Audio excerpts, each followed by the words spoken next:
Hola, voy a compartir pantalla para comenzar la presentación. Muy bien, vamos a maximizar.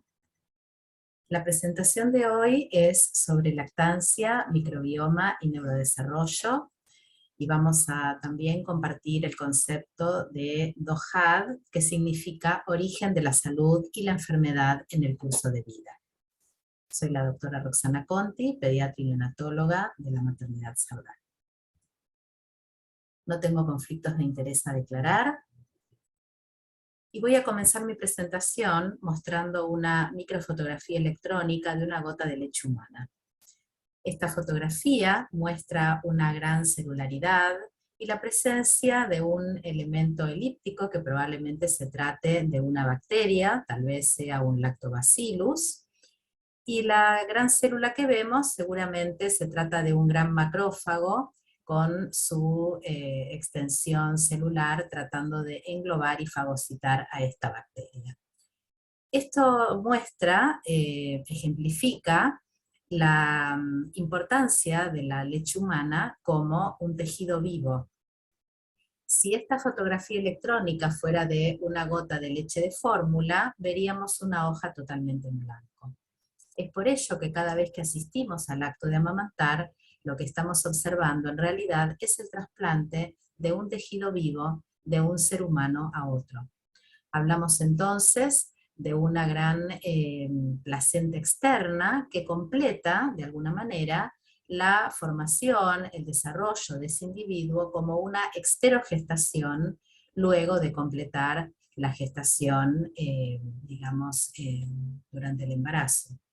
Y se necesita un tiempo interesante de al menos 6 meses a 2 años o más, como recomienda la Organización Mundial de la Salud, y luego se puede continuar, si mamá y bebé lo desean, para, completar esa esterogestación que otorga al bebé que se amamanta una gran cantidad de nutrientes sumamente esenciales, fundamentales, como vamos a ver a lo largo de esta presentación. La forma en que nacemos de alguna manera determina nuestro estar luego en el mundo. Determina cosas tan importantes como la salud y la enfermedad que vamos a tener luego a lo largo de la vida. ¿Y cómo ocurre esto? Ocurre porque al momento en que nacemos, y según la vía del parto, somos bañados por una cantidad de fluidos que contienen una enorme cantidad de bacterias. Es importante saber, recordar, que estamos cubiertos por lo que llamamos la microbiota. La microbiota es un conjunto de microorganismos que ocupa y tapiza todas nuestras mucosas y nuestra piel, todos los orificios de nuestro cuerpo, y aún en espacios donde antes se creía que había esterilidad, hoy sabemos que no son ambientes estériles, sino que todos los ambientes corporales tienen una microbiota particular. Por otro lado, estos microorganismos, en su mayoría bacterias, pero también hay protozoos, virus y hongos, tienen además su propio genoma, en este caso el genoma bacteriano. Estas bacterias, más su genoma, van a desarrollarse y acompañar el desarrollo también del individuo. Es por ello que hablamos de un gran superorganismo conformado por el genoma bacteriano, nuestro propio genoma, las bacterias y nuestras propias células. Esto es muy interesante, se puede ver en el proyecto Microbioma Humano y aquí está la cita. Hablamos entonces, al hablar de microbioma, de millones de genes microbianos que son únicos, ¿sí? Nuestro organismo tiene muchas células, pero solamente 20 a 25 mil genes son humanos. En cambio, portamos una enorme cantidad de genoma que no nos pertenece, sino que le pertenece a nuestras bacterias. Entonces, como decíamos, el ambiente perinatal tiene mucho que ver con el ecosistema intestinal en el caso de la vía vaginal, porque el ecosistema intestinal materno es parte, digamos, se expresa con gran cantidad de bacterias que van a bañar en los fluidos corporales perineales al bebé que nace. Cuando un individuo nace, un bebé nace por vía abdominal, por una cesárea, los gérmenes con los que se va a encontrar son muy diferentes, son gérmenes de la piel. Entonces, aquí podemos reflexionar acerca de cuán importante es el nacimiento por vía vaginal, dado que estas bacterias son en su mayoría bacterias saprófitas, bacterias que luego van a colonizar no solo la piel de ese bebé, sino también su intestino. Y esto se va a completar cuando el bebé reciba más bacterias a través de la leche humana, a través de la lactancia. La leche humana es considerada la principal fuente de bacterias intestinales del lactante amamantado. En la leche humana tenemos múltiples bacterias como los streptococos, estafilococos, bacteroides, pero sobre todo lactobacillus y bifidobacterias, que están en enorme cantidad en la leche humana. Y son bacterias saprófitas, bacterias benéficas necesarias para la adecuada maduración del aparato intestinal del recién nacido. Las bifidobacterias son bacterias gram positivas que están en mayor número en los lactantes amamantados, no así en aquellos bebés que no reciben pecho y reciben leche de fórmula. Están en más cantidad cuando el parto es a término, hay más abundancia en comparación con el parto prematuro. Y cuando los bebés nacen por cesárea y reciben, en este caso, muchas veces este tipo de nacimientos está acompañado por antibióticos que también la mamá recibe, hay un efecto sinérgico sobre la microbiota y esto va a afectar ese balance intestinal donde se reducen las bifidobacterias en el intestino del bebé. A las bifidobacterias también se les confiere actividad anticancerígena y tienen también, como vamos a ver a lo largo de la presentación, importancia en el desarrollo postnatal y en la vida adulta de enfermedades como por ejemplo la obesidad. Y tienen también una importancia relevante en el desarrollo del sistema inmune. Esta imagen muestra distintos ámbitos corporales maternos y sus particulares microbiotas. Es simplemente para ver la enorme diversidad que tenemos según el área del cuerpo de la que estemos hablando. Por ejemplo, el líquido amniótico que se creía estéril, hoy sabemos que tiene una microbiota particular. Acá podemos ver, según la gama de colores, distintos tipos de bacterias según se trate de la mucosa oral, de la mucosa intestinal, del espacio vaginal, uterino, la placenta, etc. Entonces, cuando un bebé nace por vía vaginal, va a tener un contacto directo y va a ingerir también flora vaginal, perineal y colónica materna. En cambio, cuando nace por cesárea, va a estar más expuesto a antibióticos, se asocia generalmente, muchas veces, con un nacimiento pretérmino, un nacimiento que muchas veces se adelanta en algunas semanas a lo esperable. Hay exposición también a enfermedades intrahospitalarias, hay mayor riesgo de alergias, riesgos de alteraciones del sistema inmune, y este tipo de nacimientos también se asocia con enfermedades como el asma, la laringitis, la artritis, enfermedades autoinmunes y enfermedad celíaca.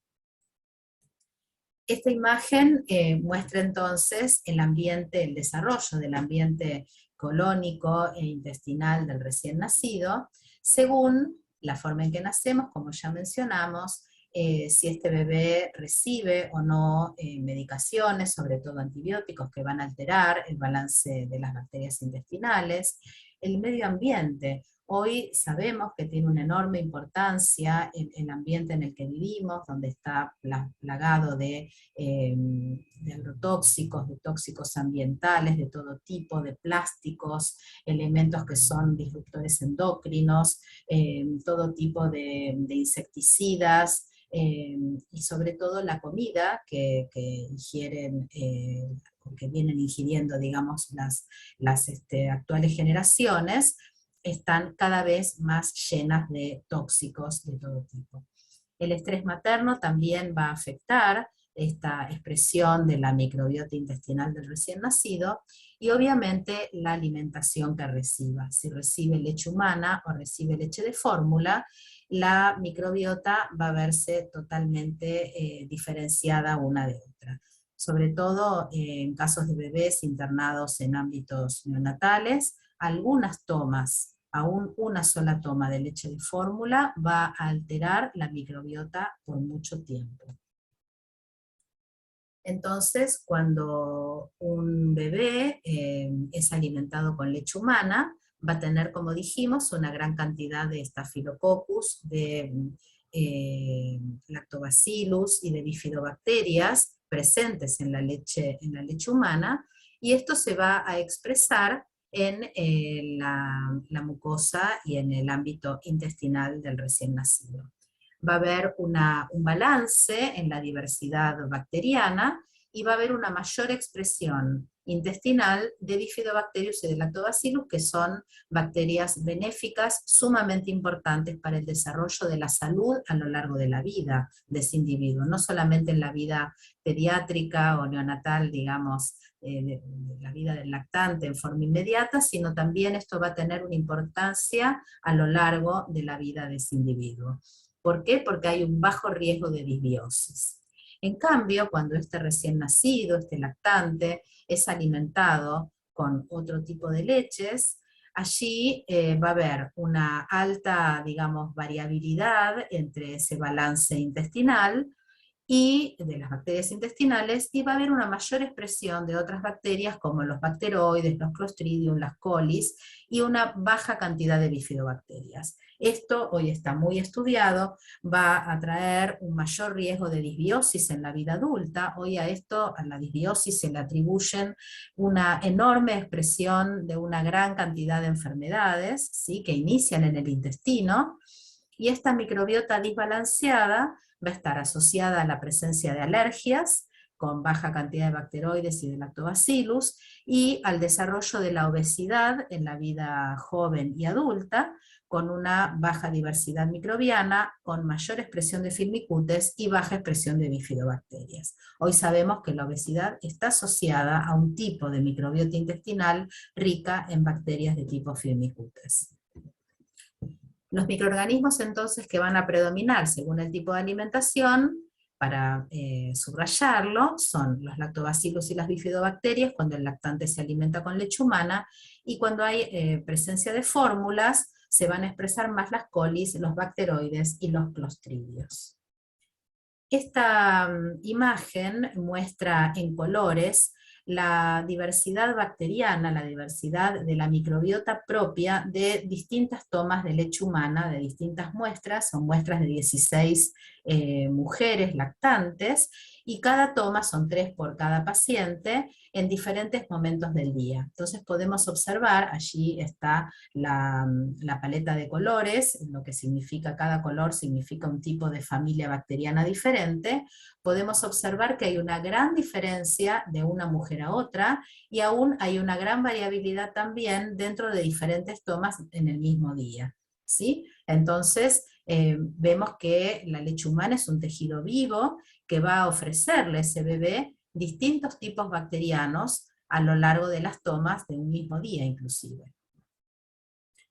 Esta imagen ilustra la mucosa intestinal de un recién nacido, y allí podemos ver que cuando hay presencia de una microbiota aberrante, una microbiota no saprófita, va a haber una inflamación intestinal que tiende a producir la separación, ¿sí?, la permeabilidad intestinal con separación de las uniones celulares, y a partir de estos huecos, por ser la mucosa más permeable, se van a introducir al interior, digamos, de la circulación y al interior de la barrera intestinal, antígenos que no debieran estar expresados al interior de la barrera intestinal, y a partir de allí se van a disparar distintas cascadas inflamatorias, como podemos ver acá en la imagen, con distinta expresión de interleuquinas y factores de necrosis tumoral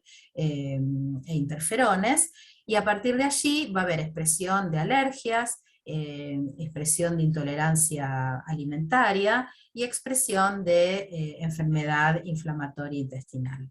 Es realmente hoy un mundo muy interesante, todo lo que, el panorama que abre el estudio de la permeabilidad intestinal y de todo lo que significa el eje intestino-cerebro.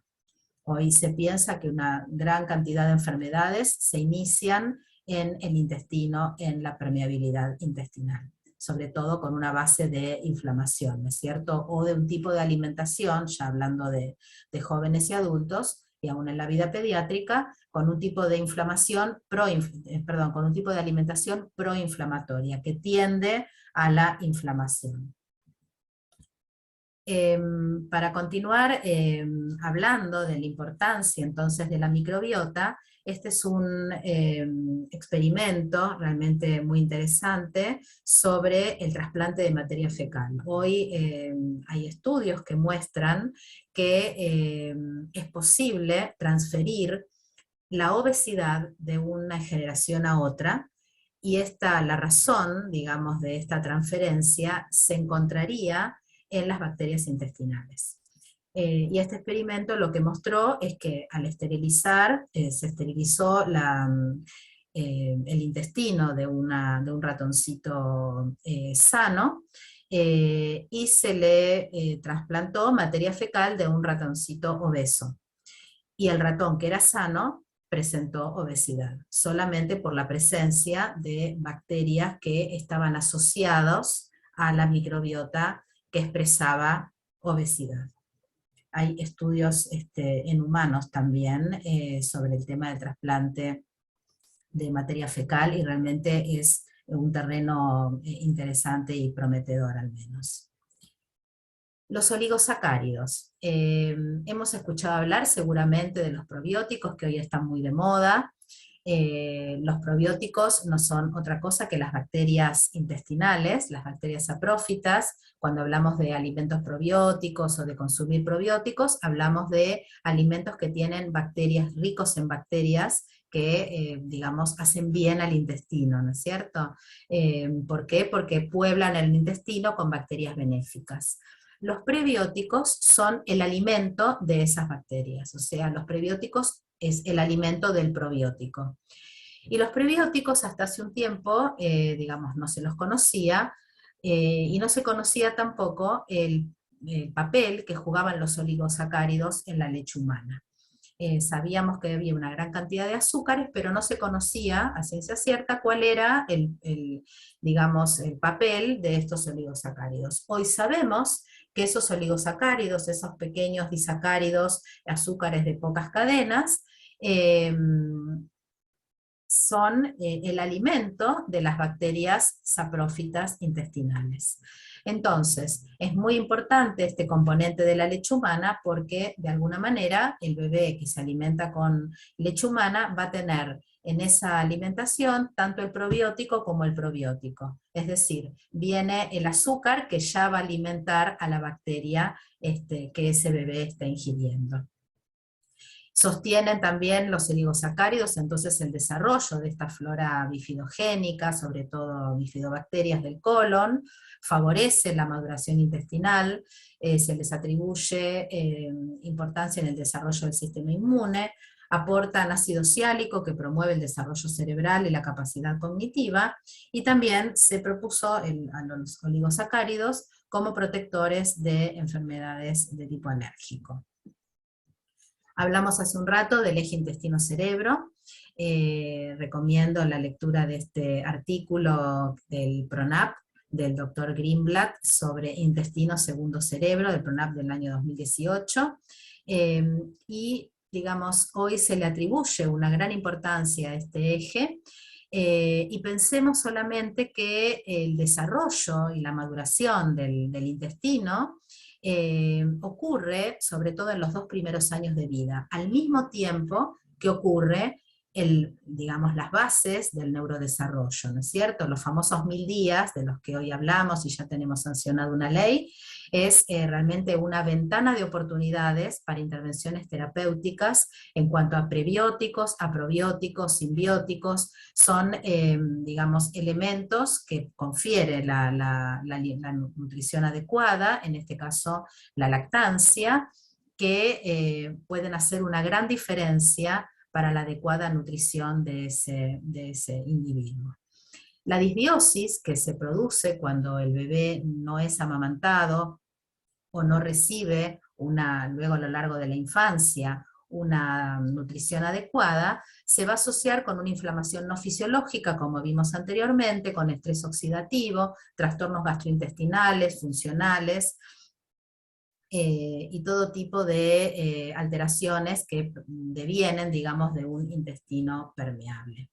Entonces, la alteración de la colonización digestiva va a producir alteraciones de tipo funcional que pueden impactar en el ánimo y en el comportamiento, porque también hay numerosas hormonas que se secretan en el intestino y que tienen que ver luego con el comportamiento humano, situaciones como la depresión, por ejemplo, la ansiedad, mencionar solamente la serotonina, una hormona que se secreta sobre todo en el intestino y tiene un gran impacto a nivel cerebral.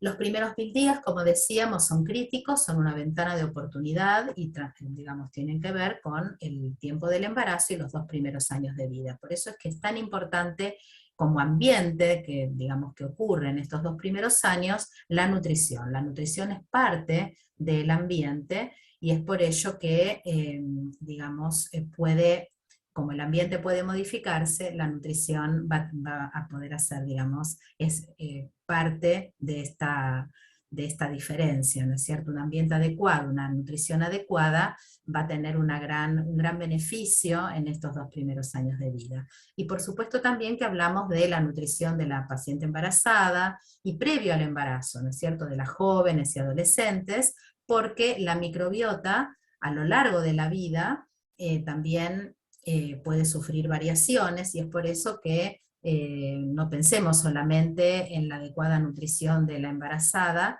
sino que empecemos a pensar desde las niñas y desde las adolescentes cómo hoy se están alimentando.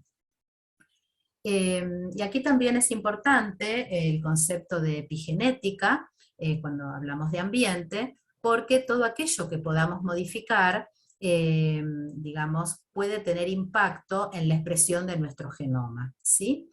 Hay modificaciones del ADN sin modificar directamente su estructura, a través de la modificación de histonas, ¿sí? Y metilación del ADN y del ARN, que expresan de alguna manera la carga genética que traemos, que es inmodificable, puede modificarse por estos mecanismos epigenéticos y la expresión que resulta va a ser distinta. Algunos ejemplos, por ejemplo, trastornos de aprendizaje y memoria, tienen que ver con modificación de histonas y metilación del ADN, respuesta al estrés, enfermedades como el Alzheimer, la esquizofrenia, depresión, trastornos bipolares, hoy están explicados por mecanismos epigenéticos. Y aquí solamente para ilustrar, en el siglo pasado el doctor Waddington explicó este mecanismo e ilustró con una bolita que representaría nuestro ADN, nuestro genoma, que no se puede modificar, pero que al correr a lo largo de una superficie irregular, el lugar a donde esa bolita va a llegar va a ser impredecible, va a ser siempre diferente según la geografía que esa montaña, podríamos decir, le ofrece. Eso es la epigenética, eso es el ambiente. Muy bien, acá otros ejemplos de distintas enfermedades y los cambios que tienen en el microbioma. Otro ejemplo, acta pediátrica en el año 2009, ya hace varios años, pero ilustró cómo el nacimiento por cesárea provocaba una metilación, una mayor metilación en el ADN, o sea, un cambio epigenético. Y entonces para subrayar el concepto DOHAD, que como dijimos significa origen de la salud y la enfermedad a lo largo del curso de vida, durante el desarrollo, toda la situación de salud y de nutrición materna, y previo también al embarazo y durante el embarazo, va a afectar entonces la programación genética, todo ese ambiente, del cual recordemos que la nutrición es parte, y esto va a tener efectos en el desarrollo de la descendencia. Si hablamos de microbioma, también hoy sabemos que el microbioma tiene una transferencia por vía materna de otra generación atrás, es decir, portamos microbioma aún de nuestra rama materna, de nuestras abuelas, ¿sí? 2 generaciones atrás el microbioma puede transferirse. El paradigma Dohade entonces sugiere la necesidad de optimización de la nutrición, la reducción del estrés, la reducción a las exposiciones a tóxicos ambientales en todas las etapas de la vida, pero sobre todo en las etapas tempranas de la vida. El concepto Dohade entonces también está relacionado con las enfermedades no transmisibles del adulto, la obesidad, la hipertensión, enfermedades cardiovasculares, la diabetes tipo 2, son verdaderas pandemias, ¿sí? Podríamos decir que la obesidad es la otra pandemia que afecta realmente el futuro del planeta. Hoy se sabe que estas enfermedades son responsables de más del 60% de las muertes en el mundo y del 80% de las muertes en América Latina. Y esto está muy relacionado con el tipo de alimentación que tenemos. Realmente hoy vivimos una pandemia de obesidad en nuestra infancia, producto seguramente de los ultraprocesados y de la comida como podríamos llamar chatarra, ¿sí? Pero bueno, sobre todo los ultraprocesados, todo aquello que viene en paquetes, en envoltorios, este tipo de comida, no alimento, podríamos llamar también, hay que diferenciar lo que es comestible de lo que es realmente nutritivo, y esto ha tenido un aumento abrupto de incidencia en las últimas 2 décadas, sobre todo, como decíamos, con prevalencia en los países en desarrollo. El concepto Dohade entonces se enfoca en la prevención de un ambiente adverso desde el origen de la vida, pensemos en la concepción y también preconcepcionalmente, las influencias ambientales tempranas, la ecología del individuo, podríamos decir, con el entorno ambiental, familiar, las redes sociales verdaderas, los hábitos, las condiciones socioeconómicas y el estrés, todo este ambiente afectan la información genética y resultan en fenotipos que se manifiestan como alteraciones del aprendizaje, alteraciones de la salud, tanto física como mental, a lo largo del curso de la vida. Volviendo entonces a los conceptos relacionados a la lactancia, la nutrición temprana, como parte del ambiente, ¿sí?, pueden modificar la salud de la especie. El aporte de nutrientes esenciales en las etapas tempranas de la vida va a afectar la expresión genética del individuo, con consecuencias sobre su salud y potencial aparición de enfermedades. Esta es una investigación también para ilustrar el concepto de epigenética. Hoy se habla mucho sobre longevidad y hay estudios que digamos, ven el impacto del acortamiento de los telómeros en relación a la longevidad o al acortamiento, digamos, de los años de vida. Y este estudio ilustra justamente esto que estoy mencionando. Los telómeros son la parte, digamos, más externa de los cromosomas, y se van acortando conforme se producen, digamos, las divisiones cromosómicas. Cuanto más largo es el telómero, mayor es la longevidad, porque mayor es la vida de esos cromosomas, mientras que cuando los telómeros se van acortando, hay menor expectativa de vida. Este estudio, realizado en la Universidad de California, mostró que la lactancia solo durante 4 a 6 semanas elongaba la longitud de esos telómeros. Esta prueba se hizo tomando muestras de saliva en niños preescolares, y observaron que un tiempo tan breve como de 1 mes o 1 mes y medio de lactancia solamente, provocaba una mayor longitud telomérica, y esto se asocia con una mayor sobrevida. Este estudio del año 2018 también es interesante desde el punto de vista de la epigenética. Se estudiaron variaciones de la metilación del ADN en bebés sanos, en relación a los cuidados maternales. Midieron cortisol en saliva en estos bebés. La hipótesis era una baja respuesta hipotalámica al estrés, o sea, menos tolerancia al estrés en bebés no amamantados versus bebés amamantados, ¿sí? Y al medir, al tomarse las muestras de cortisol, se observó entonces la respuesta de la metilación al ADN, y vieron que una menor metilación del ADN permite la expresión del gen promotor de receptores de glucocorticoides en regiones hipotalámicas relacionadas con la respuesta del sistema inmune en bebés amamantados. Concluyeron que tanto el amamantamiento como los cuidados maternales impactan en la respuesta del lactante a través de cambios epigenéticos, ¿sí? O sea que hoy está muy, digamos, interconectado todo lo que es la epigenética, la nutrición, el ambiente. Obviamente esto repercute en las emociones y en las conductas de los individuos. Hormonas. La presencia de hormonas en leche humana, como la leptina y la insulina, también se asocian con un adecuado peso corporal, con un menor peso, digamos, de tejido adiposo, ¿sí? Antes, en los años, digamos, de las abuelas, se hablaba de los bebés gorditos como sinónimo de salud, ¿no es cierto? Bueno, eso que hoy nos suena antiguo, a veces todavía sigue siendo un mito en algunas familias.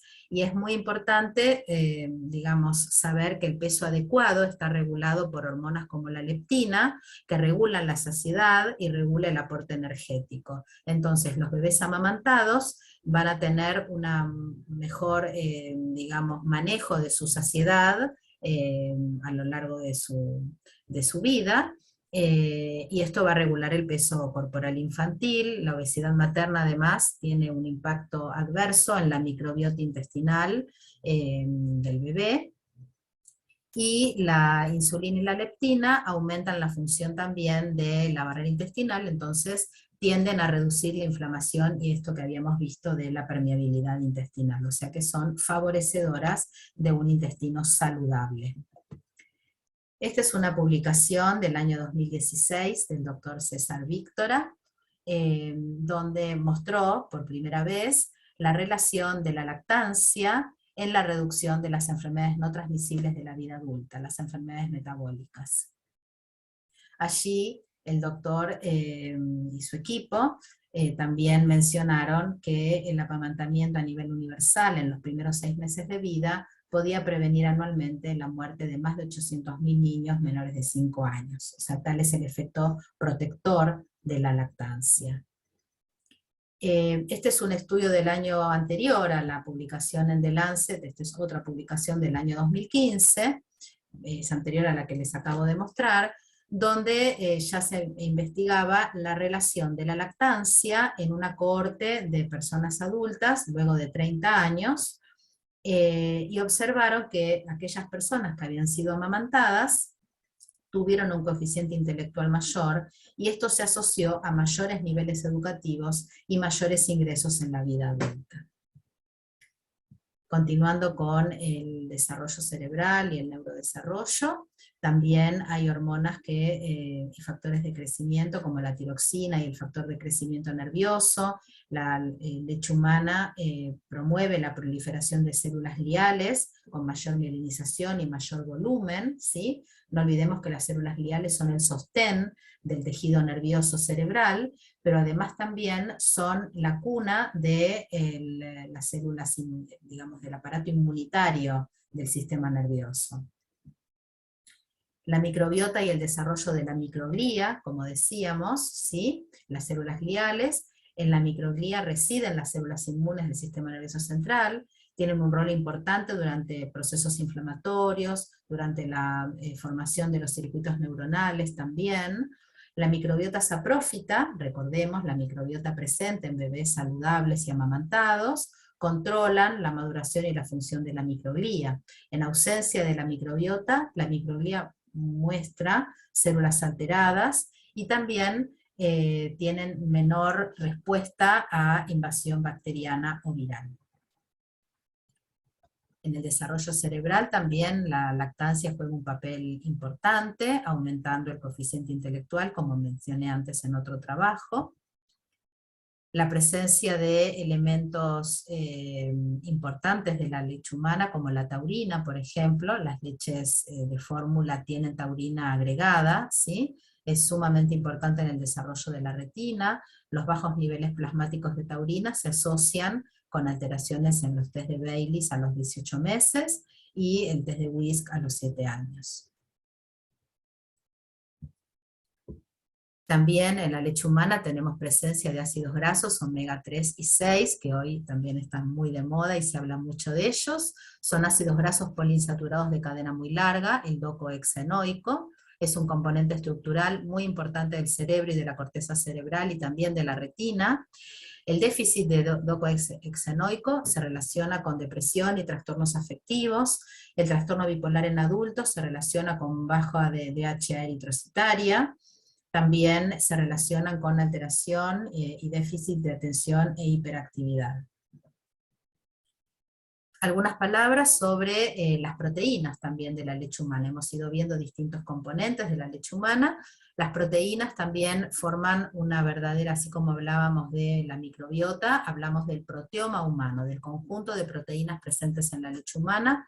Este es un estudio interesantísimo del año 2015, donde se estudió la diferencia de la leche de macacos y de la leche de humanos en relación a cuántas y a qué tipos de proteínas hay en una y en otra.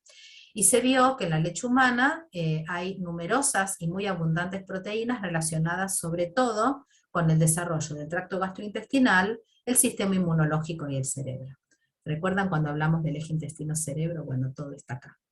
Los bebés humanos, entonces, en comparación con los primates, nacen en una etapa anterior de su desarrollo somático y requieren de ese apoyo adicional, de esas proteínas adicionales que provee la leche humana para poder desarrollarse, nutrirse y madurar adecuadamente. También por eso hablábamos de esterogestación al principio, ¿sí? El bebé humano necesita de esas proteínas provenientes de la leche humana para poder completar su desarrollo. Convengamos que las leches artificiales de fórmula agregan desde la industria todo esto, pero hay algo que es imposible que puedan agregar, y es lo que la hace viva a la leche humana, que es su celularidad. Y para ir ya redondeando, acá podríamos decir algo así como a cada cual su leche, ¿no es cierto? Grandes mamíferos con grandes músculos y enormes huesos, pero con un cerebro poco desarrollado, como son los mamíferos cuadrúpedos. En cambio, el lactante humano tiene un gran desarrollo neurocognitivo, digamos, y un gran desarrollo cerebral en los primeros años, no así los otros mamíferos, y tiene un muy pobre desarrollo motor inicialmente, ¿sí? Entonces, la leche humana va a proveer todo aquello que el individuo humano necesita para poder desarrollarse. También decimos que la lactancia es un regalo evolutivo de bienvenida a nuestro mundo porque tiene células madre también, células potencialmente que potencialmente pueden desarrollar diferentes líneas celulares.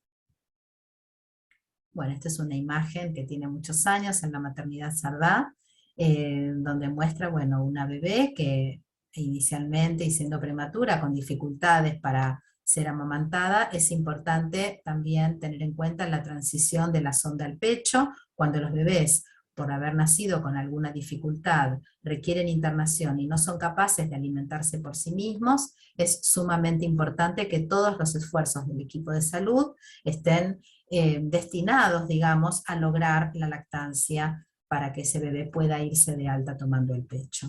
Entonces aquí vemos esta bebé que está probando lactancia, pero continúa recibiendo seguramente leche humana a través del gavage, ¿sí? Esto es importante porque muchas veces hay gran confusión para el bebé a partir de algunas cosas que hacemos las personas del equipo de salud, los profesionales de la salud. Entonces uno ve bebés con chupetes, con biberones, con sonda, probando la teta, y así es como se genera una situación confusa para ese lactante. Entonces es importante que nuestros esfuerzos sean dirigidos a tratar de privilegiar la transición de la sonda al pecho, ¿sí? Y que el chupete quede para aquellas situaciones donde la mamá no pueda consolar al bebé, o alguna situación, digamos, de estudio que no pueda ser puesto al pecho. Pero si no, siempre privilegiar la puesta al pecho de los bebés internados. Y algunas palabras respecto a la pandemia, también nacer en pandemia, aún con toda la adversidad. Hoy nuestras normativas ministeriales indican la permanencia en la internación conjunta de mamás y bebés, no separar a los bebés de las mamás. Esto al principio de la pandemia fue algo que costó muchísimo para que pudiéramos sacar, digamos, esta normativa que nos rige desde el Ministerio de Salud, pero es muy importante recordar que desde el momento del nacimiento es fundamental el contacto piel a piel, la puesta al pecho durante la primera hora, con obviamente los cuidados necesarios, tanto para la mamá, el bebé, como el equipo de salud, y luego la permanencia conjunta de mamá y bebé. Aún confirmado el COVID, el bebé puede permanecer con la madre, si la madre tiene un barbijo, lo pone al pecho, y luego el bebé permanece en la cuna, en los periodos, digamos, entre tomas del pecho.